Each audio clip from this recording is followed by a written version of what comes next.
In the time it takes to finish one stiff drink, me and my special guest, Danny Moreshead, are going to discuss fitness. We're going to swap some stories about how we handle our perfect physiques, one of us more than the other.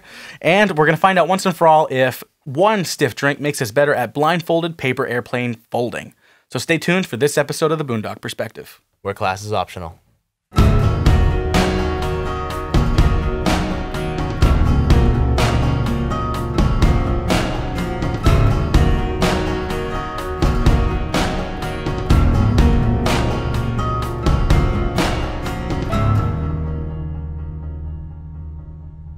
It's yet another carefree day in Maine, and you're listening to The Boondock Perspective, the show that not only loves new viewpoints, but fully embraces them. With me this week is Danny Moreshead, ACSM personal trainer, owner of Perform Fitness, the way fitness should be, and you can catch him at his next half marathon. Danny, how you doing? Good, how are you? Fantastic. Got it. No, I'm not going to go that persona the whole time. That would be really annoying. Okay. People at home need to know that you are a fitness extraordinaire. Fitness extraordinary, yeah. So let the people know why. Yeah, so I am a certified personal trainer through the American College of Sports Medicine. I have a bachelor's of science in physical education, and if that qualifies me to be a fitness extraordinaire, then I am that. I would say that. Okay. And you get paid to do it, to Yeah, be exactly. a fitness person. So that means you're a fitness professional. Exactly. And to make this more interesting, you are my fitness coach. Exactly. Yeah. You are helping me through a documentary on weight loss and trying to live a healthier lifestyle. Mm-hmm. So on top of appreciating you and loving you, you're also a pretty swell person. Oh, thank you. I appreciate that. So introduce a little bit of the fundamentals that goes behind your company, so that people kind of understand where you're coming from, because you have all these people that are just like full, it's all about the muscle and not leg day, and then there's people who are like, oh, it's all about the cardio, and then there's people who are like, do keto and do Mediterranean diets or go vegan. Like, where do your fundamentals and values in your company and your belief system in your fitness beliefs lie? Yes. Like, what do you believe in? Yeah, so I guess like the best way to start, a couple years ago I was doing bodybuilding and I got really into it and did a competition. Afterwards, I actually ended up with a bunch of health problems just because of diet and just how the exercise was going. So I kind of leaned away from that, and I was trying to figure out how I can better increase my own personal fitness while staying as athletic as possible and still being able to make whatever improvements I want to make. So I did a lot of research and ended up finding functional training, which I didn't know much about at the time. You know it as practical fitness, but that's basically just doing things that really pertain to a day-to-day lifestyle. So not saying like I'm just going to put like things in the cupboard all day and that's going to be my workout. Like just weighted the beans cups. in the cupboard and the beans come out of the cupboard and the beans go in the cupboard and the beans come out of the cupboard. Right. Yeah, that'd be the worst workout routine ever. I would get so bored so quick. But I can still do things that I like shoulder presses, but I can do them in different variations that would allow me to, while working my shoulders, also work my core, working balance at the same time. So I was able to kind of almost turn a single body part exercise into a full body movement in some way or another. In order to get the best out of your exercise, you need to make sure you have proper form. A lot of the times you go to the gym and you're going to see that guy in the corner who's deadlifting 400 or 500 pounds, but his back is completely arched and his spine's going to pop right out of his back because he just has terrible form. So my big thing is making sure that you have the proper form. As every personal trainer, that's typically why they're there for. But I like to just make sure with all my clients that they have the right form before they go into the more difficult exercises. So that's... So giving you... So you're right, I do know it kind of it's practical fitness, but it's really just a vernacular thing. It's really called... what did you call it? Functional training. It's really called functional training. Yep. But it's basically to make it so that in your daily life, your exercises are helping how you operate. Exactly. Outside of the gym. Exactly. That's the best way to put it. Yeah. Yep. So that's something that I really strongly believe in, and we'll get into it in a moment as to why. But first, we need to figure out whether or not one stiff drink of alcohol makes me a better blindfolded paper airplane folder. All right. So we need to do some form of control study. I know I sipped that rum already, but I'm going to avoid it until I finish this. So the goal here is I am going to blindfold myself, and then I'm going to fold a specific type of airplane. It's not just going to be the typical plane that you'd see in the movies or you'd see in the elementary classroom, because I am a grown-ass adult and I should know how to fold better paper airplanes than that. You know, I'm a grown-ass adult and I can't even fold an airplane, so All right. you got me beat. Okay, cool. So I am actually blindfolded. I've used this to wipe sweat off on the podcast. People probably have already taken pictures and memed me about it.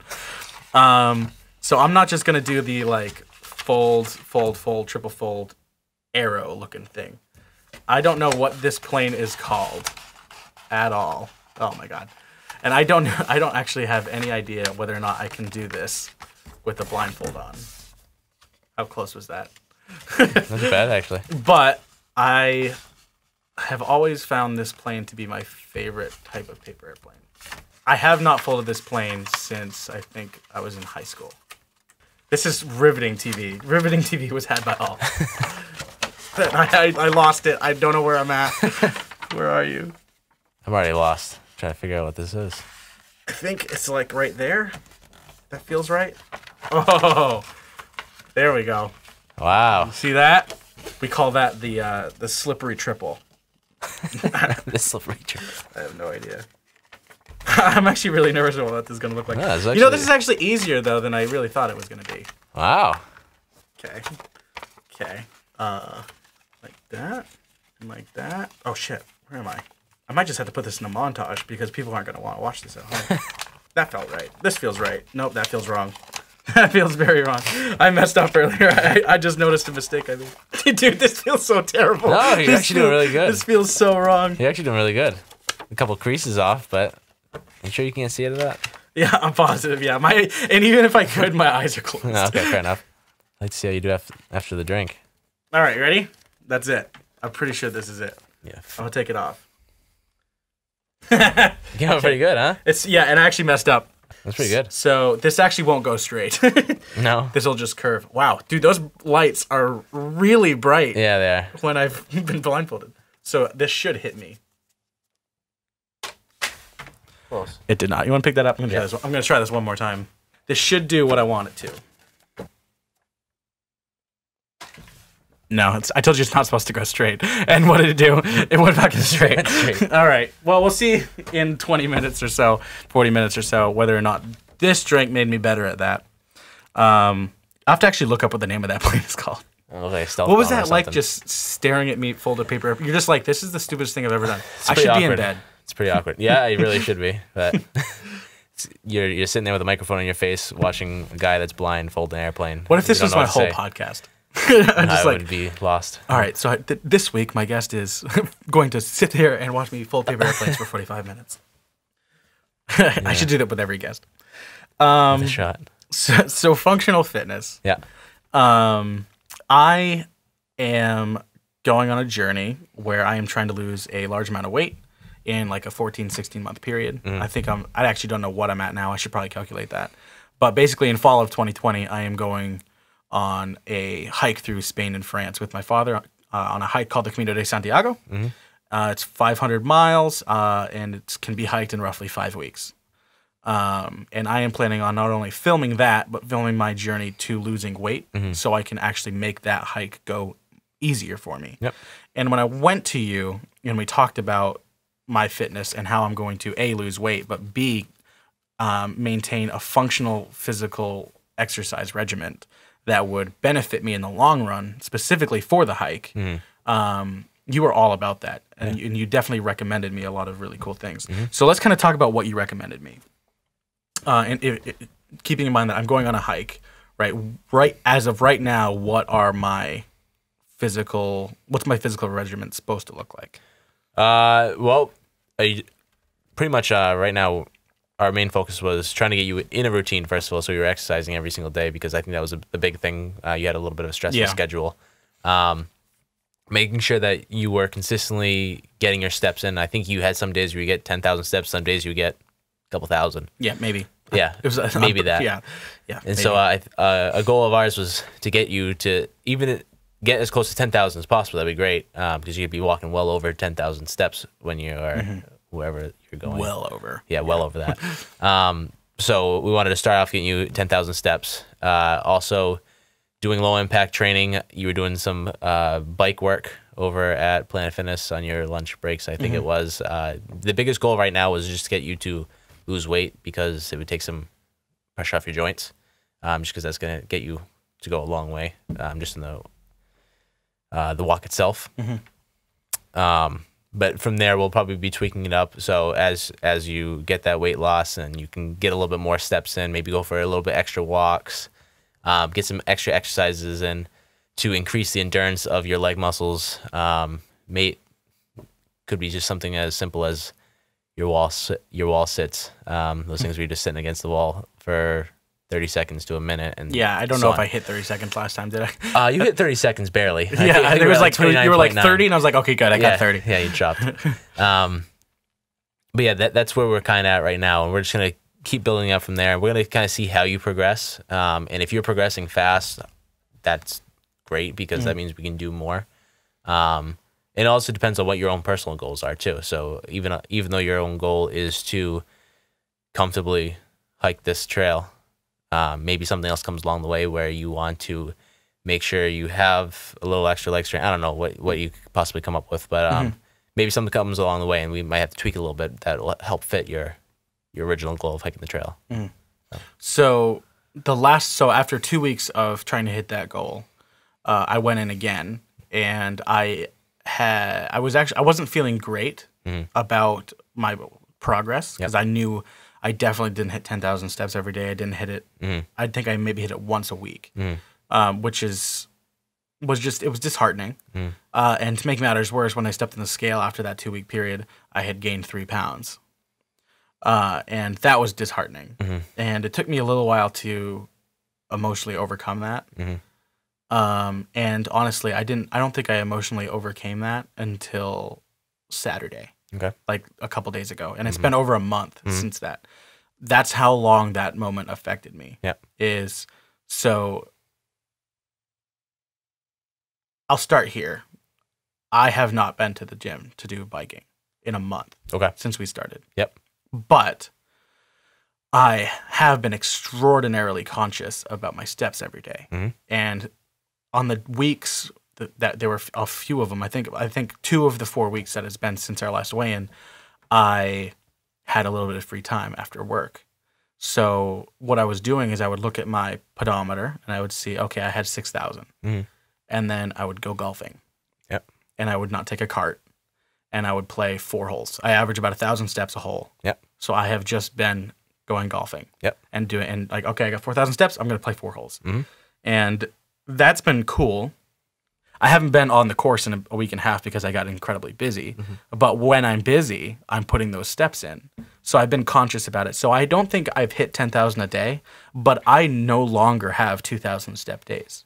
Good. I am having like on average 7,000 to 8,000 step days. Good.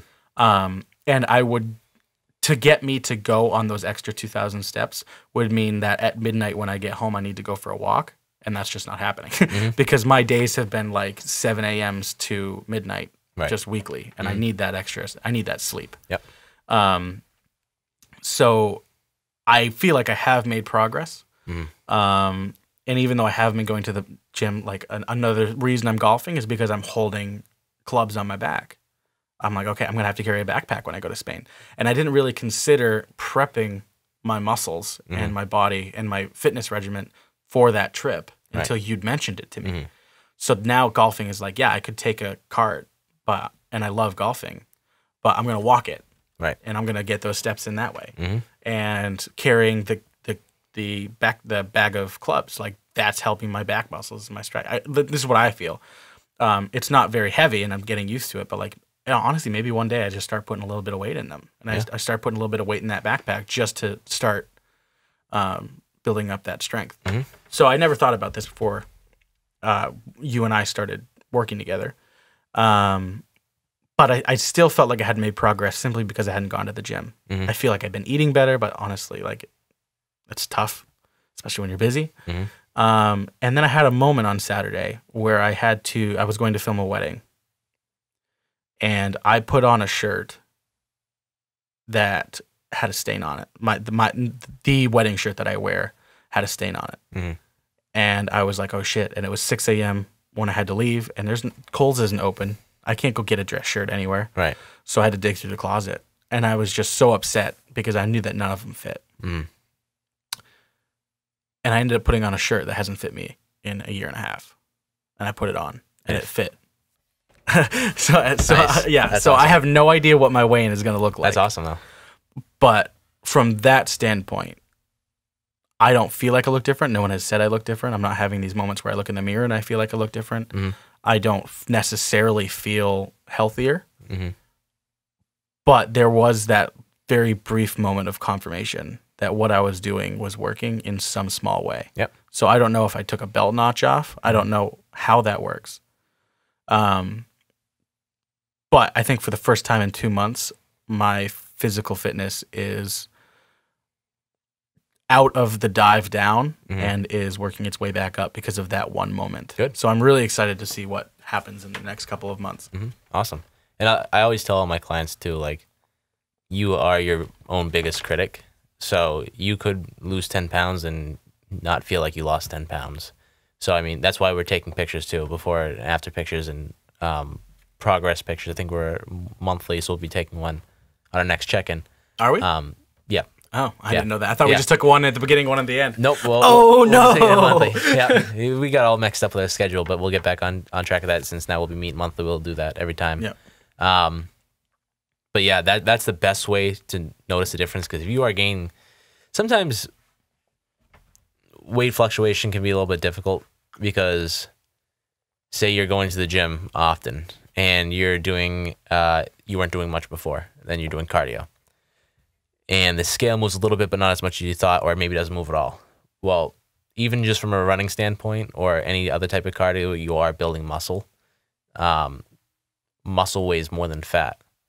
So a lot of people don't, you're not going to gain muscle in one day, but you're like, yes and no. You're going to make the steps to gain the muscle, but it doesn't just come overnight. So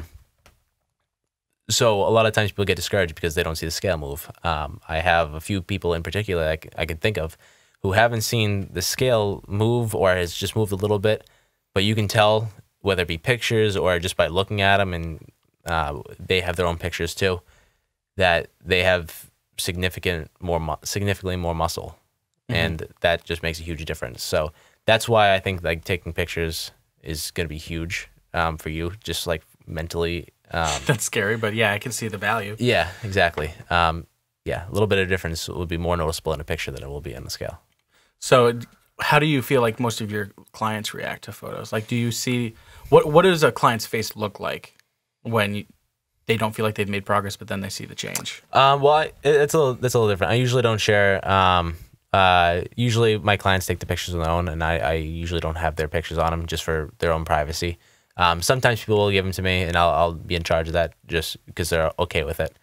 I more so see the reaction afterwards, when they reached their goal in that first session, after they texted me and said, I just lost 5 pounds this week, or I've just reached underneath 200 pounds for the first time in years and years and years. I have an online client who has been losing weight, and through online we take pictures every 2 weeks, and the app that we use, it'll put it side by side, each picture, so it's just easy, one click, and it'll put pictures side by side.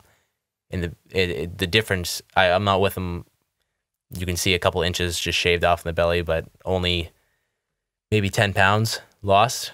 It looks like it's 20 pounds, but it really is only 10 pounds. So I think it was a very roundabout way to answer that.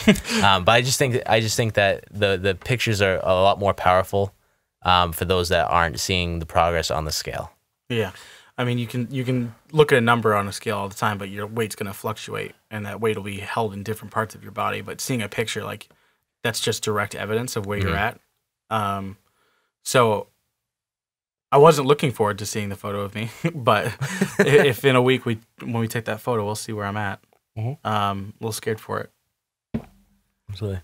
I don't think I told you this, but 2 weeks ago, Rick Tyler invited me to Union Street Athletics to do a free body pump class. If you're expecting me to judge, I'm not judging, because that's probably one of the hardest classes you can do. That's what I'm saying, is I did it. Yeah. And I've been turning him down for 2 years. Yeah. because I just don't like people and crowds. And we've talked about this, right? Yeah. Overcoming my anxieties that I feel within a gym was the biggest obstacle I have faced in my entire adult life. Just getting to the gym, not caring who saw me, not caring what people thought about me, putting music in, distracting myself enough to get actually a workout in and get out. And then feel good enough about it to actually want to go the next day was a huge obstacle. And overcoming it took me months. So to then commit to going to the gym and doing a body pump class instead of, and I didn't realize it was going to be all women until I walked through the doors, and then I all of a sudden realized it was all women. Yeah. But they kicked my ass. Yeah. Like my ass was defeated. Yeah. Those pulses. The what? Pulses. Pulses. Like if you go on squat and you just like stay in one position and just go back and forth a little bit. Oh God, the little quarter squats. Yeah, I don't know those what are they were terrible. calling it, but yeah, they didn't call it pulse. But No. yeah, the only part of me that hurt after was my, I don't know, You quad. a quad. Yeah. And it's from those squats. Just I did the squats and I was like, oh, that sucks. And then they finished and I was like, oh, good. Thank God those are done. On to the next thing. And then at the end, they made me do more quad exercises. And I was like, you son of a bitch. Yeah. I didn't put too much weight on my bar because it was the first time.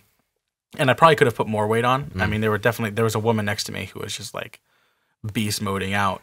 But I was trying to be smart and not hurt myself, right? But I experienced this body pump class and it was very interesting. And even though I still don't think it was for me, I think that there is a lot of exercises that I can take out of it. Yeah. And I actually am kind of eager to be more physical and get a sweat on in multiple different ways. So when we first started this, I wasn't really open to getting trained. Yeah. I was just kind of like a personal journey. And just going through that, I think it's opened my eyes to seeing the benefit of not regularity, but like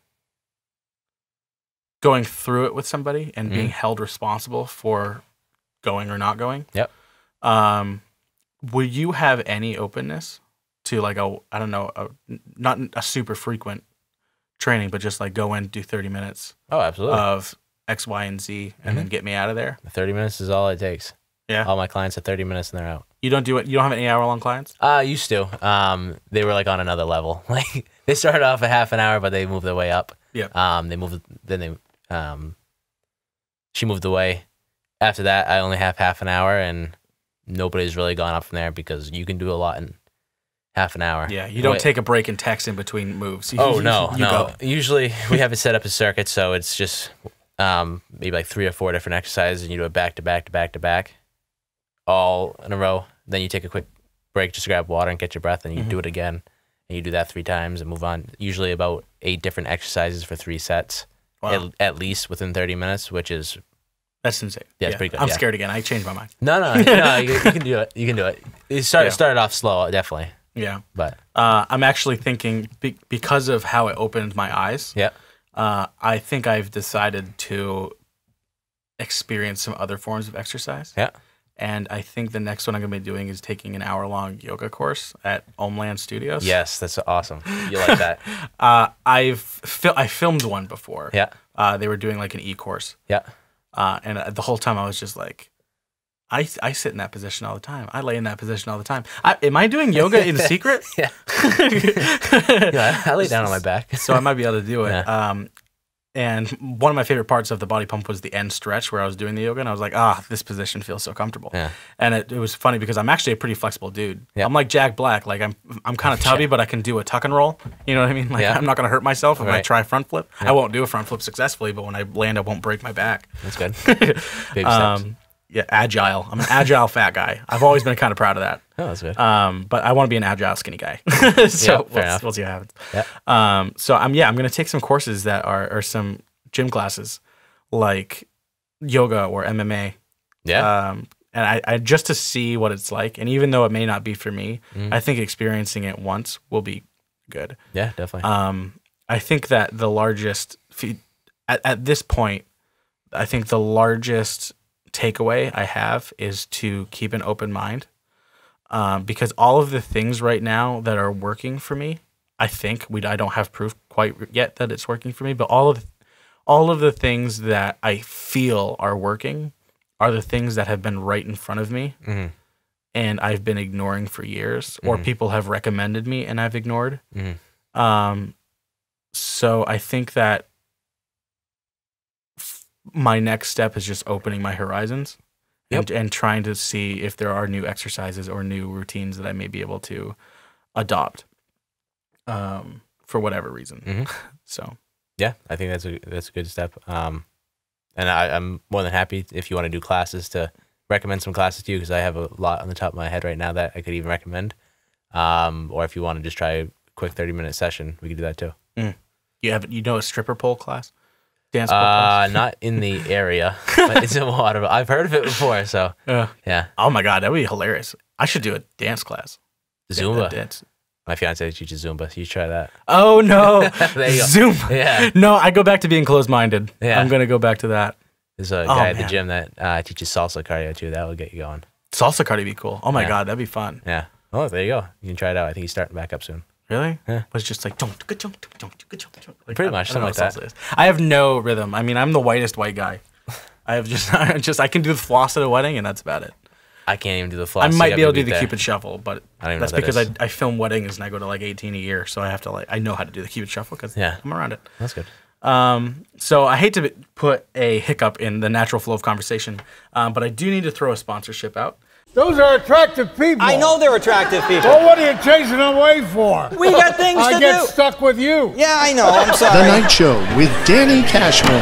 What is wrong with you? Maine's only late-night talk show. It's a real who's who of Maine. Every time I told people I was on the show, I'd hear, Dan Cashman? Who the hell's that? The Nite Show with Danny Cashman, presented by Hollywood Casino Bangor. Saturday late nights.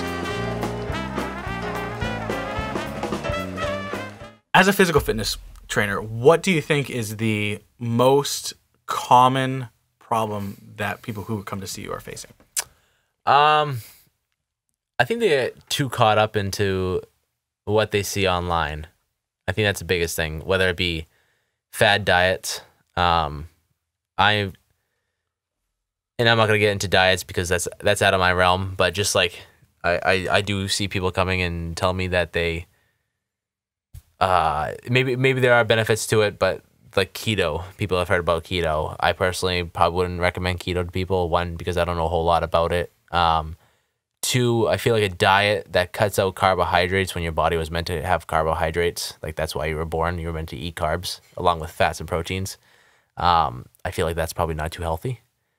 Same for like intermittent fasting. Both of them have studies that have shown that you can lose weight off this one. I think I've also seen studies that contradict that. And that's also what makes it really hard to learn what to understand. So my thought is just find something that works and stick with it, something that's really practical. So with diets, that's one thing. With exercise, every woman that comes in and lifts weight, not to stereotype, but just as a general idea, anybody that comes in thinks that lifting weights is going to get you big and jacked and you look like Ronnie Coleman or Arnold Schwarzenegger. If that were the case, we'd have a lot of Arnold Schwarzeneggers walking around.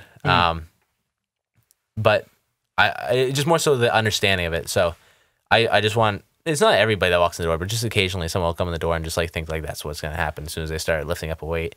That's probably the biggest. It's just biggest misconception. Yeah, it's just misconceptions of like what actually fitness is, and that's like kind of like what the motto of my business is the way fitness should be. Not just lifting weights to get as big as possible, but because of the functionality of it, and that exercise is meant to give you a better daily lifestyle. So that's actually been a big theme for my documentary, is that non-niche diets and non-niche dieting and non-niche exercise is the key to like. Nah, I didn't word that right. A big theme of my documentary and how I've been trying to live healthier is just that you can lose weight and you can have a better healthier life and a better physical physique with a fundamental understanding of what diet and exercise actually is. Yep. It's not necessarily cutting anything specific out.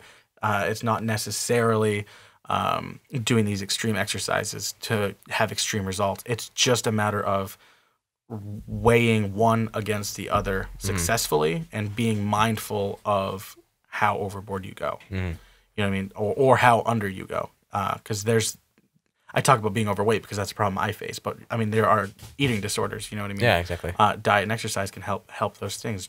And in that case, it's maybe eating more, and exercising more, putting a little bit of muscle on your body. You know what I mean? Diet and exercise can fix so many problems. Yeah. Do you know of any cases where just getting healthier or maybe exercising or just eating a little bit better has actually changed someone's life in a different way than just being healthier? Like, for example, a chiropractor, there's like this miracle journey where this guy couldn't see and they just gave him a bunch of spinal adjustments for a couple of years. And all of a sudden, randomly, the dude wasn't blind anymore. They never knew it, but there was like something pinching off a nerve in his eyeball. I mean, I've never saved anybody's life on that extent. So for me, like I went to the chiropractor and I went with a back issue, and halfway through he says, "Do you have heartburn?" And I said, "Yeah." And he goes, "Well, this rib that's out is usually associated with heartburn." So then he pops the rib back in. I go back a couple times. Now I don't have heartburn anymore. It's something that I never expected. It's a result that I never expected just from going to somebody who I always just stereotyped as, "Oh yeah, he fixes backs."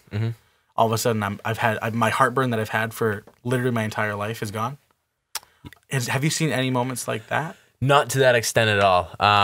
In my own personal experience, I mean, I'm sure there's plenty of things out there like that. Mine are more so like I've noticed muscle imbalances. So maybe one side of your body's stronger than the other, and that is causing a little bit of pain on the other side. A good example would be like if you have one like side of your back in general, just in one side of your back is a little bit stronger and a little bit more loose, and the other side's a little bit weaker or a little bit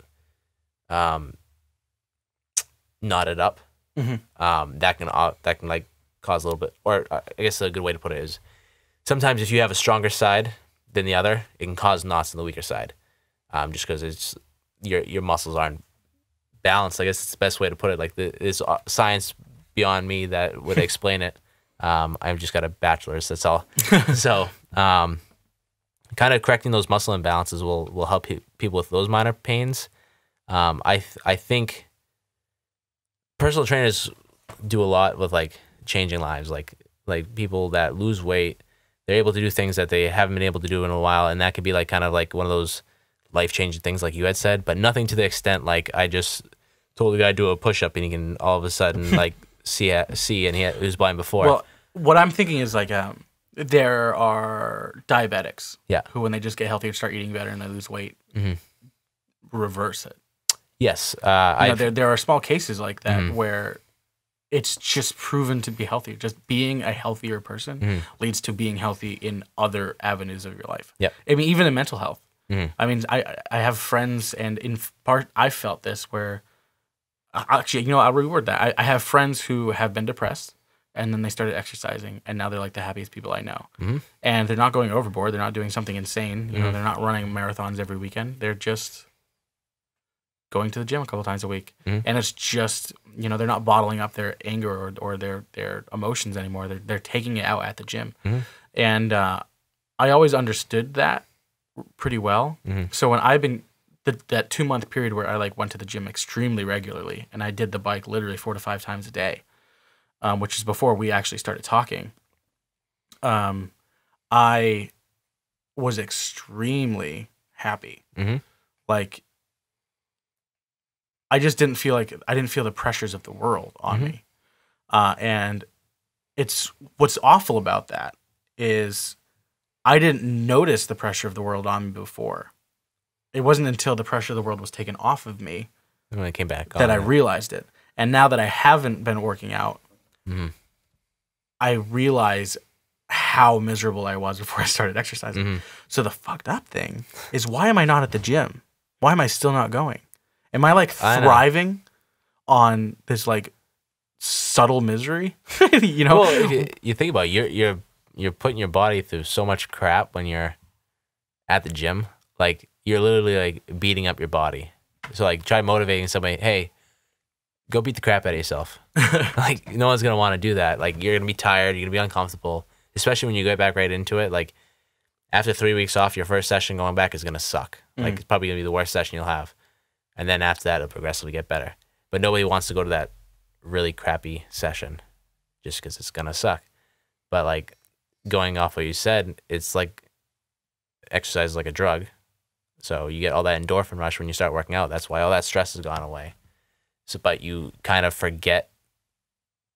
You understand, like, you felt good, but you forgot, like, it was the exercise that put you where you had to be. If that makes sense. It does. It's just surprising. It's like it's like I know something works and I'm refusing to do it, and I just don't understand why. I don't understand why I can't just go. It's like I know for a fact I have a lunch break tomorrow. Yeah. So am I gonna go to the gym? I just don't know. All right. And I want to say yes. Yeah. And I'd like to. It's just gonna be one of those things. You just gotta be like, it's when you contemplate and it's just, like I don't have the answer to that. Like I have not mastered that at all. But there's people that have enough motivation that they can blink 3 times at you and motivate you. I couldn't do it. Yeah, people are motivated in different ways, but it just everybody's how you're gonna get back to the gym. I don't know what to tell you. You just got to get yourself there, and then after your first day, you'll be back into the groove. Yeah, it's funny. After one day, I know that I need to go once, and then I'll do another 2 months like I did before, and then I'll fit into a shirt that didn't fit me since high school. You know what I mean? Instead of just 2 years ago. Yeah. But I just don't understand why I'm still not going. I just don't get it. I'm not afraid of it. I'm not anymore. Right. I know that I can go to the gym and have a good time on the bike. I know that I can go and listen to this specific song, and all of a sudden 30 minutes in, I wish I had more time on the bike and I didn't have to go back to work. Like, I know that when I go there, even my first sessions when I went there, it was still enjoyable. So why the hell can't Well, what are you going to do instead? I come here and I down. watch friggin' Family Guy for an hour. You don't have to do anything. It's relaxing. Yeah, and right now I think right now I understand it because it's easier to justify right now because between work, the side job, the podcast, and the doc, that's a lot of time I'm dedicating to other things. Yeah, it is. To the point where at night it's what I'm thinking about. Right. And I'm losing sleep because of a lot of it. And it's good stress, so like I don't feel bad about it. But just having that hour in the middle of the day to just say, all right, now is the time where I'm going to ignore all of it. I like that. But I also know that when I went to the gym, that's what I was doing. I felt this, except I felt better. I was going to the gym and I was ignoring all those pressures and I was just doing whatever I felt like at the gym. So I just still don't understand why I can't get there. Yeah, and I didn't expect you to. It's just that's one of the things I want to learn out of the documentary. Yeah, definitely. Is what is mentally blocking me from going. I don't know if there's anything that you'll be able to find for what's mentally blocking you. I think what the biggest thing would be is what mentally will motivate you. Like what is it that's like really gonna push your buttons? If you can just think about it every single time, you just like boom. Like maybe it's thinking about like your clothes that didn't fit or how uncomfortable you felt the 3 weeks or however long you said you had like a spot where you kind of slipped up. Oh yeah, I did pretty poorly for a while. Well, just like thinking back to that, I don't know. Some people have those things that'll just like set them off and set them off. Like, what do you think is a good motivator? Like, so regret, like anger. Like, what do you regret? Well, it depends on your personality. Like, are you a competitive person? I'd say so. I'm a competitive person until I lose, and then I'm just like, this game is stupid. So, all right, that doesn't help out then. I mean, like. You just gotta. That's tough. Like I didn't major in motivation, which would have been awesome. Like, what motivated me to train for this half marathon is like I had all my clients. I train a lot of people that do like a lot of running, and they just told me like, hey, you're running a half marathon, and I'm like, okay, whatever. So you pushed into it. Well, I was at first, and then I kind of started getting off of it, and then we just ran a 5K this past weekend. My fiance beat me. And she, like, this is her first race since high school, like, which was like 6 years ago. I'm like, okay, I need to do a half marathon. And I need to start training again. So that motivated me losing. So I'm very competitive. And she's going to hear this and probably be like, probably step up her game. So if, like, you have something that motivates you similar to that, then, like, find what it is and stick with it. If you want somebody else to join this journey with you, maybe they don't have to lose a bunch of weight, or if you want them to, or just have somebody that you can kind of count on that would be an exercise buddy. Maybe that's motivation for you. You said you kind of just like to stay away from people a little bit more. Yeah, to but yourself. but like I said, going through the gym and having that fitness coach Rick Tyler, who I'm really good friends with, teach that class and going through that. Oh, he teaches the class. He teaches the class. Oh, okay. Yeah. I know that. So when I was alone, right, but I knew him, right, and he was keeping his eye on me and making sure I was doing okay. And if he saw I was struggling, he's like, "It's okay." He was just quietly would mumble it to me when he knew no one else was looking at him. Yeah. And that was kind of nice. And it opened my eyes, and I got like this bird's eye view. Like it's like I was looking down at myself, and I'm like, I didn't feel alone because I saw I wasn't alone. Like I might have been in a room of other people, but I felt alone. Except for the fact that I knew this one guy made me feel like, oh, obviously I'm not alone because I'm doing this because of this guy. So it's opened my eyes to other things, and I'm more open-minded. So, and that's one thing I've learned is you're always closed-minded until you experience the things that you were afraid to experience. Exactly. And I think Will Smith said it first, that the best things in life worth experiencing are on the other side of fear. And that's been my case. I was afraid to go to New York City. I went to New York City. Never expected to. Did it on a whim. Went. Loved it. Never was excited to go to a Red Sox game. Went to Fenway for a day. Now I want to go back 3-4 times next summer. You know what I mean? And I was afraid to go to a concert because I grew up in the boonies, graduated with 5 people, and nobody was around.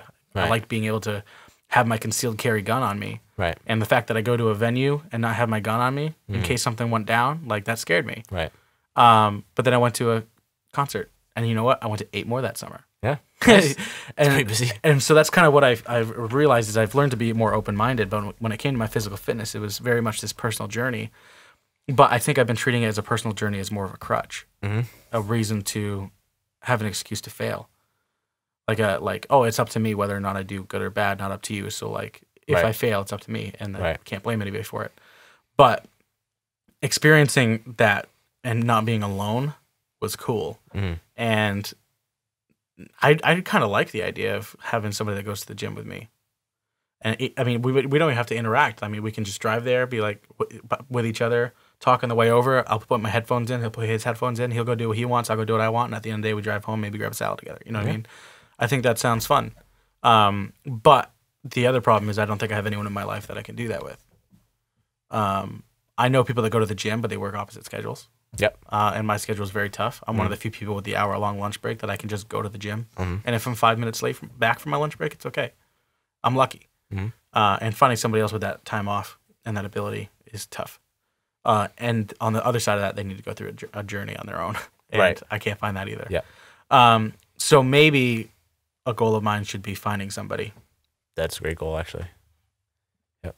I think that's a good one. Also, you had mentioned earlier, if you need somebody to drag your ass to the gym, like if you want to do a session or something like that, when you sign up for a session, you got to be there. So like that's another thing that would kind of get you to go that first thing. But I think long term, having a workout buddy would be a good start. But yeah, I don't know who you got, but I mean, I don't know what works for you and what doesn't. But like even if you have somebody that doesn't have the same schedule as you, and you kind of just hold each other accountable, like, hey, did you go to the gym today? I got Giffords. Yeah. I don't know if that works for you, if that works for some people. Yeah. You just have like somebody that's true. You work out in your own time. Like if you told Rick, I don't know, Rick's already in a routine. You're probably better off somebody that's in the same position as you rather than somebody that's already in a routine. So somebody maybe at work that is contemplating exercise, maybe they don't exercise at all. Just be like, hey, you go to the gym tomorrow, I go to the gym tomorrow, we text each other when we're at the gym. That way we know. Or we check in at the end of the day saying, hey, I went to the gym, did you? Kind of like that. So I need a gym wife or a gym husband. Yeah, exactly. Yeah, I think that'd be a good goal. Yeah. Worth a shot. And I never thought about even, honestly, I don't know why the hell. I've been saying my fitness journey is personal until, 2 hours ago I said it. I didn't decide I wasn't going to say that until on this podcast. That's personal. The truth has come out. That is personal. No, I've been using it as a crutch. Well, it's personal, but I know what you're saying. I've never thought it was a crutch. That's always been my reasoning. Until all of a sudden I'm on this podcast and the fact that I'm talking and people are going to be able to hear it, all of a sudden I friggin' start telling the truth that I didn't even realize was the truth. Yeah. My life has changed. This is a gift. Oh. Yeah, that's cool. That's interesting. It's Yeah. like the subconscious just talked for me. Solve some problems. I hope. Stupid subconscious. Yeah. Now I gotta be motivated. Yeah. You know, it's a big motivator for me, and it's the problem. Is food. That is the motivator. It's Your love for food. My love, I love good cuisine, but also just you get so many endorphins when you eat food. You get a huge endorphin release. I mean, you eat chocolate's not a good example because it releases endorphins and it's actually like good for your mental health. It's not. I mean, don't go overboard, but you can have like a little Hershey's and call it good. And it's proven to make you happier, and mental health leads to general health. Right. But if I've had a long work day, usually for the entire work day, I'm thinking about what I'm going to get for dinner when I get out. And the more I think about dinner, the more I think about my options. And then the options stop becoming, I'm going to go home and make a chicken Caesar salad.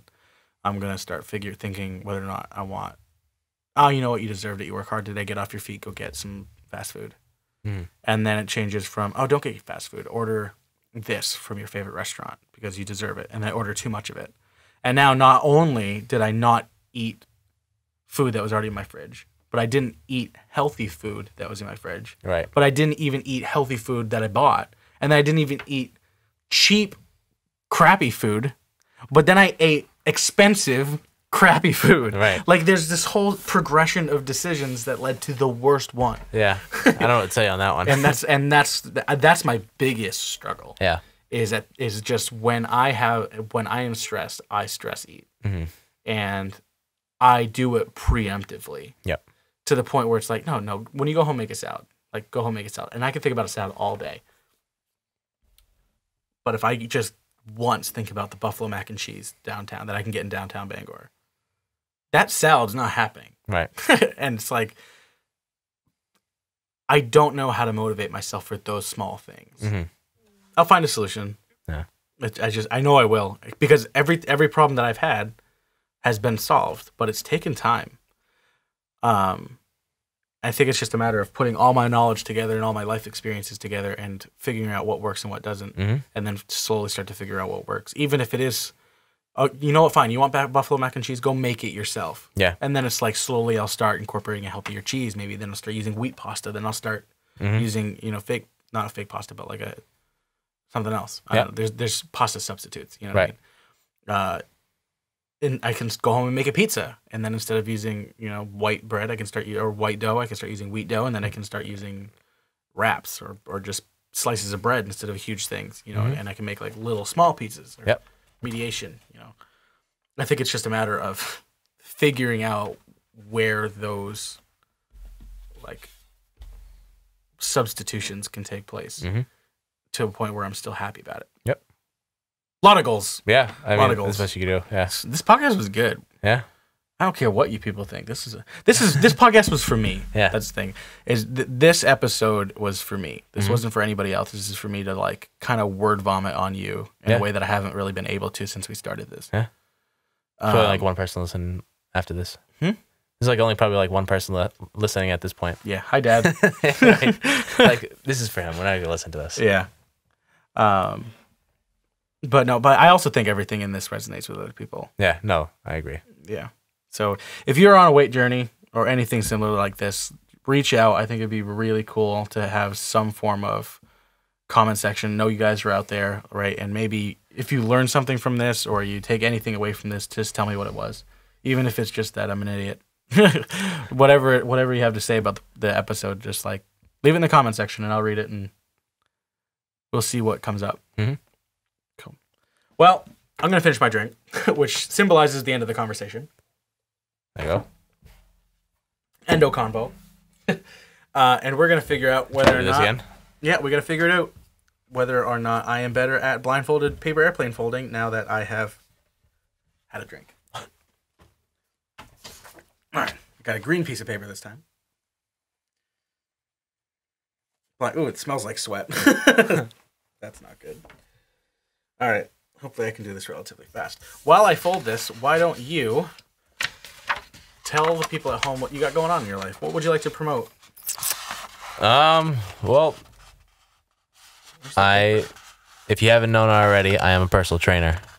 So that's a pretty big thing. I train right in downtown Bangor if you are local. If not, I do online training as well. You can find me at www.performe.fit.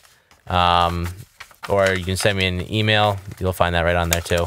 Because my last name's too complicated and you'll probably already forget it. So, yeah, just feel free to send me something on there if you have any questions. But that's really all I have going on. I am a pretty boring guy. Dude, this is so much worse than before. Wow. Yeah. It is. It's not even... I think the paper's different. It's a different color. It's different color, but it feels like it's not folding. Like, all correct. Okay, that's right. Yeah. Where's the problem? Why does this problem exist? Because you have, like, Did I fold it in half wrong? That's what I did. Yes, you did. All right, I'm doing way worse at this. Because I had this, like, in the bag last time. This part.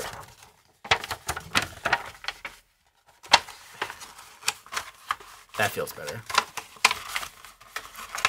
Kind of. That's not a good sound. Yeah. Right. So that's pretty. God. All right, we're going to get this to where I want it. I'd toss that one out when you're done. Dude, yeah, all right. Keep the other one. This is so bad. So go get the other one. People can't know I'm worse at this. Find it. Did you just leave me? You said you wanted me to get the other one, right? Oh, dude, this is so bad. I'm just quitting. Hey, that's not as bad as I thought it was. Just the tip of it was a little But this odd. is disgusting. You gonna try it again? No, I'm not going to try it again. Oh, That's not what it's supposed to look like. No.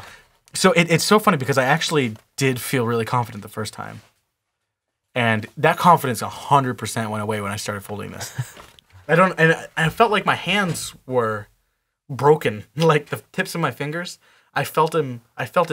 This is the first time I've ever felt like this one drink actually affected me.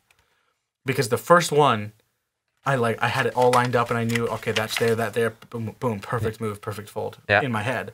And it was like, I triple checked every fold and they're all still wrong. That's not what it's supposed to look like. Yeah, that's after you couple it up too. Yeah. So anyway, thank you for coming on. Yeah. This was really good. Like I said, this is an episode that was primarily for me. Yep. I just really hope that my viewers get something out of it. Yeah. So be sure to check out Danny's company, Perform Fitness. He gives excellent fitness. I think I have 3 friends that go to you. We can count them after, so I don't name names. Yeah. But probably about that, yeah. Yeah. Remember, on top of being available for your viewing pleasure on YouTube, you can also find the podcast audio versions on iTunes and Spotify. You should also add the Boondock Perspective on Facebook. Like, share, and subscribe. Thank you for coming on. Thank you for having me. Appreciate it. Excellent episode. We're going to do this stuff. We're going to do the stuffs. I fit in a shirt. I feel accomplished and also very sad.